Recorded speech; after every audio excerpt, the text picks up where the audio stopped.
બા તો બહુ બધું છે.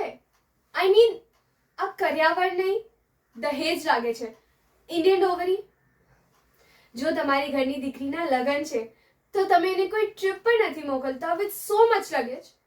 તમે મિસ્ટર એન્ડ મિસિસ મહેતાને તમારી દીકરી સોંપી રહ્યા છો તો ઐશ્વર્યા ત્યાં જઈને એમનું ધ્યાન રાખશે, મનનને ખુશ રાખશે. સો એટલું ઇનફ નથી કે તમે આ બધું એમને આપો છો. કપડાં અને દાગીના તક તો ઠીક છે, but what is this fridge, TV, oven and AC? Aren't they already from a good house? તો એમને આ બધું આપવાની શું જરૂરત છે બા? એના કરતા આપણે આ કોઈ જરૂરતમંદને દાન કરી દઈએ. ઇનફેક્ટ ઐશ્વર્યાના હાથી જ આ બધું દાન કરવું જોઈએ. એટલે શુભ કાર્યનું શુભ કાર્ય અને શગુનનું શગુન થઈ જશે. રાઈટ આશ? તું બોલ ને, તું બોલતી કેમ નથી? તને આ બધું જોઈએ છે શું?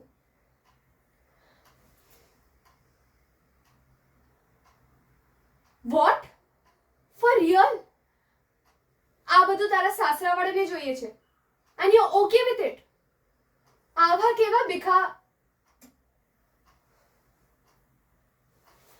આમાં ગલુત શું કીધું હું?